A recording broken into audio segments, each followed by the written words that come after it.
ඉතින් යාළුවනේ මේ තියෙන රුපියල් 50ක්. ඉතින් අපි බලමු මේ රුපියල් 50ට මොනවද ගන්න තියෙන්නේ කියලා. ඉතින් කඩේ අපි පහේ ටොපි තියනවානේ. ටොපි යනමනනේ මේ ගන්න යන්නේ. ඉතින් අපි යම් බලමු මොනවද තියෙන්නේ කියලා වීඩියෝ එකෙන් සෙට් වෙමු. අපි මගට ගිහිල්ලා ඔයගලන්ට පෙන්නන්න.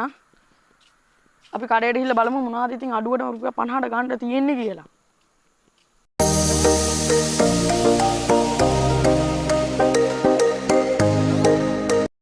ඉතින් යාළුවනේ අපි කඩේ ගාවට යන ගමන් තමයි ඉන්නේ. ඉතින් අපි කඩේ ගාවට ගිහිල්ලා බලමු. මම කඩේ ගාවට යනවා යාළුවනේ. අපි කඩේ ගාවට ගිහිල්ලා සෙට් වෙමු. ඉතින් යාළුවනේ අපි කඩේ ගාවට ආවා. කපිල මාමා. රුපියල් 50ට මොනවද තියෙන්නේ? මොනවද බොන්නේ? ඈ?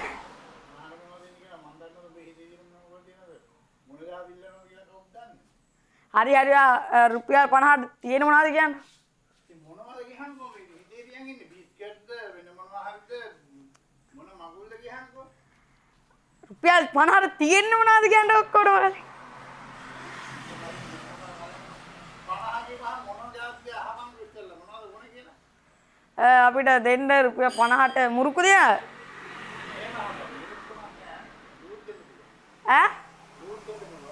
පැකට් වල මොකුත් නැද්ද 50ට? තියනවා බිස්කට් මොන බිස්කට්ද? තියෙන බිස්කට් කල්ලා දෙන්නේ එකක් දෙන්න. එහෙම 50ට මොනවද තියෙන්නේ ගහම කඩේ හැමෝටම 50 තියෙනවා කියනවනේ හැම එකක්ම තියනවාද? දැන් ආර්ථිකය එක්ක ඉතින් 50ට අඩුයි තියෙන්නේ.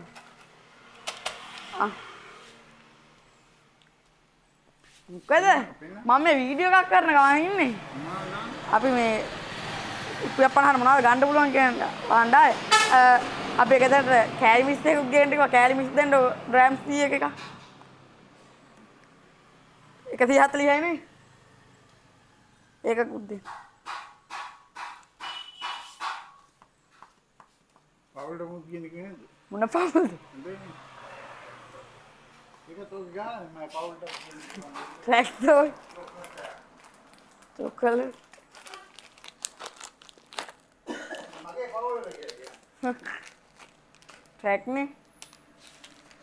අපි යාළුවනේ වැඩි ඉස්සර අපි යන ගමන් කතා කරමු. ඉන්නම් කෑලි මිස් කරන් අපි යද්දි සෙට් වෙමු. ඉතින් යාළුවනේ රුපියල් 50ට ගන්න පුළුවන් උනේ මේක. ඉතින් මේක මොනවාද බිස්කට් එකක්. ඉතින් අපි ගත්තා. ඉතින් රුපියල් 50ට මේක තමයි ඉතින් අපිට ගන්න පුළුවන් උනේ. මේක තමයි යාළුවනේ ගත්තේ. ඉතින් යාළුවනේ මේක රුපියල් 50යි. ඉතින් අපි දැන් අරගෙන දැන් ගෙදර යන ගමන් ඉන්නේ. ඉතින් යාළුවනේ අද vlog එක අපේ ඉවරයි. ඉතින් අපි vlog එකක් යනද අපි රුපියල් 50ට ගන්න පුළුවන් මොනවද කියලා තමයි බැලුවේ. ඉතින් යාළුවනේ මගේ වීඩියෝ හොඳයි නම් මගේ channel එක subscribe කරන්න, වීඩියෝ වලට like කරන්න, කමෙන්ට් කරන්න. ඉතින් අපි තවත් වීඩියෝ එකකින් හම්බෙමු.